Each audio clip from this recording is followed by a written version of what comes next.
Vous êtes sur le point d'écouter un podcast intégralement sponsorisé par Volcanic. Pour marquer les 30 ans de notre agence, nous vous emmenons dans l'envers du décor.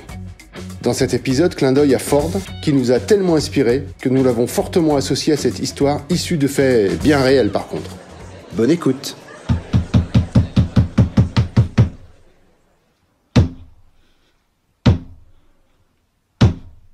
On m'a toujours dit que la vie était faite d'opportunités et que si ces dernières n'arrivaient pas, il fallait les provoquer.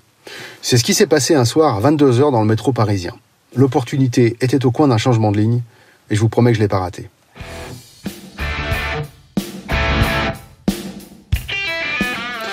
Je me rappelle de cette rencontre comme si c'était hier. Tout a commencé par un appel d'offres pour Ford France. Vous imaginez un peu Ford, l'une des plus grosses boîtes automobiles à l'histoire fabuleuse ? Parce que Ford, finalement, c'est pas n'importe quoi. C'est l'invention du Taylorisme. C'est la voiture pour tous avec le Model T. C'est la Mustang de Steve McQueen dans Bullitt. C'est la GT40 aux 24 heures du Mans. La Falcon customisée de Mad Max. C'est aussi la Grande Torino de Starsky et Hutch. Alors, quand on nous a demandé de participer à l'appel d'offres de la convention Ford France, vous imaginez bien qu'on a démarré au quart de tour. Et comme nous n'avions jamais travaillé pour un constructeur automobile, nous n'avions rien à perdre. Mais tout à gagner. Alors, je vous promets, on n'a rien fait pour perdre. Ce fut le départ d'une aventure exceptionnelle, comme parfois la vie nous en propose, mais comme souvent l'événementiel en fabrique. Je commence par le message central de cet événement qui nous a été confié à travers le brief. La fierté. Il faut remettre de la fierté de faire partie d'une des plus iconiques marques automobiles, la fierté de vendre plus et mieux, la fierté de posséder les meilleurs produits, le meilleur réseau. Finalement, la fierté de porter au plus haut de la vague cet ovale bleu mondialement connu. Pour nous, en sortant de brief, on se dit que la fierté passera par la remustanguisation des participants, en leur faisant vivre un morceau d'une histoire exceptionnelle, en l'occurrence la leur, celle de leur marque, née en 1903 aux États-Unis d'Amérique. Alors, qui dit Amérique, rapidement on décide d'imaginer une plénière concert, avec un groupe de rock, des choristes et des danseuses. On pourrait même pousser le bouchon plus loin pour écrire une comédie musicale qui mettait en scène la fierté de défendre la marque, la fierté de présenter et de la vendre. L'ADN finalement de la marque, c'est les États-Unis, et il était essentiel de la mettre à l'intérieur pour générer de la fierté.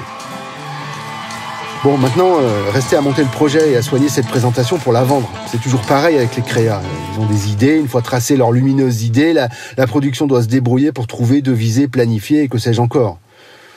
Honnêtement, après cette journée de débrief et de brief, j'étais fatigué, j'étais un peu à l'ouest, et je rentre chez moi en métro. Et comme d'habitude, il y a des bouchons dans ce grand couloir interminable à la station Concorde, et ce soir-là, c'est encore pire, parce que il y a grève. Bon, ça sert à rien de s'énerver, de toute façon, ça fera pas avancer Schmilblick. Il y a un gars qui chante au bout du couloir et tout le monde s'arrête, ce qui augmente le bouchon, bien évidemment. Mais moi, j'ai qu'une envie, c'est pas de l'écouter, d'arriver chez moi, me noyer sous la douche et de m'abrutir devant Netflix. Mais la vie en a décidé autrement, c'est pas du tout comme ça que j'ai passé ma soirée. Parce que j'ai fait exactement comme tout le monde, je me suis arrêté pour écouter le gars qui chantait. Sa voix grave réchauffait nos cœurs. Ses doigts dansaient sur sa guitare. Ses yeux hypnotiques fixaient la foule qui petit à petit se l'était emportée par des accords de plus en plus rapides. J'étais subjugué. Tout le monde en redemandait, c'était incroyable. Dans ce métro grisâtre et puant où les gens se tassent, s'engueulent et tirent la tronche, ce musicos apportait une évidente et puissante joie de vivre. Ce soir-là, je suis resté 1 heure à écouter ce musicien des rues qui transcendait les Parisiens aigris en enfant de 5 ans. Je suis rentré chez moi avec du baume au cœur et finalement je me suis dit que tous les rêves étaient possibles et que, à l'agence, ils avaient bien eu raison avec leur idée de concert. La musique emporte tout sur son passage. La preuve, tous les soirs, je faisais un détour pour participer au succès croissant de ce gars qui incendiait le métro avec sa guitare et tous les soirs je me disais mais qu'est-ce que tu attends ? Tout d'un coup, je me suis dit mais t'es complètement égoïste mon vieux. L'opportunité, elle n'est pas forcément pour toi, mais elle est pour lui. Ça a été l'élément déclencheur. J'ai attendu qu'il ait terminé, il était 22h et c'était un jeudi. J'ai senti que je pouvais changer son destin, moi, le petit directeur de production de chez Volcanic.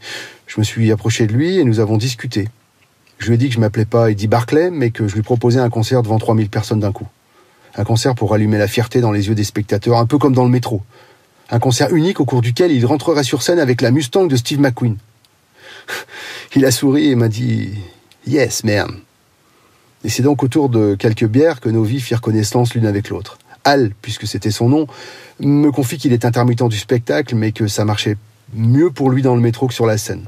Il aimait le brut, la rue, le béton et les ambiances populaires. Il me confia aussi que grâce à ça, il ne payait pas d'impôts. Je trouvais ça marrant et culotté. Finalement, je pense que j'étais impressionné par ce type qui vivait vraiment que pour ce qu'il aimait, quoi. Il me parlait musique, je lui parlais littérature. Moi, mon rêve, c'était d'écrire des livres. Le sien, c'était de jouer de la guitare, mais la différence, c'est que lui, il jouait. Moi, je faisais de la production chez Volcanic.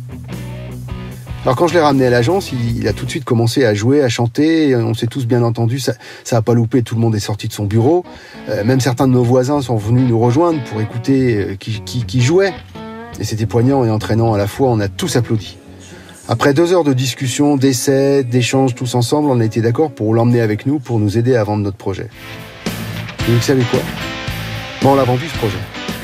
On l'a vendu parce que Fred avait fait une scéno de malade. Notre budget a été validé par les achats, le concept leur a beaucoup plu. À part le fait qu'ils ont un peu tiré une drôle de tronche quand Sophie leur a présenté le Zénith au lieu du CNIT. Globalement, ils ont bien accroché. Puis, quand notre ami Al a entonné sa chanson Born to be Ford, ils ont tellement adoré qu'ils sont allés chercher leur CIO. Quand on vous dit qu'on vend de l'émotion, je ne m'étendrai pas sur le succès du concert plénière qui était l'épicentre de la convention. Al a été grandiose, son arrivée au volant de la Mustang de McQueen aura été un immense moment pour nous tous, et quand on a terminé le concert par l'enlèvement de Al par Starsky Hutch au volant de la Grande Torino, alors là, ce fut le délire. Le lendemain de ce pur succès, Al a totalement disparu. Il est parti comme ça, sans laisser d'adresse. On lui a laissé plein de messages. Aucune réponse. Quelques semaines après ce mémorable événement, une lettre estampillée USA m'attendait au bureau, signée Al. Elle contenait de courts mais sincères remerciements. Je n'oublierai jamais, il est maintenant temps de penser à ton livre. Crois en tes rêves, les miens sont bien engagés, signé Al, du métro parisien. Quelques années plus tard, je travaillais sur un autre projet quand Eric a ouvert la porte de mon bureau en hurlant « Non mais c'est un truc de dingue ça !» Il m'a montré une vidéo. « Regarde ça, Al était à Bercy hier et regarde avec qui il joue sur scène. » Je clique sur le lien et je découvre notre Albert qui donnait le la au premier concert de la tournée européenne de Bruce Springsteen. Lorsque l'on sait que le band de Bruce ne chante jamais, on a de quoi être rassuré sur le talent d'Albert qui a donc été remplacé au dernier moment le guitariste malade.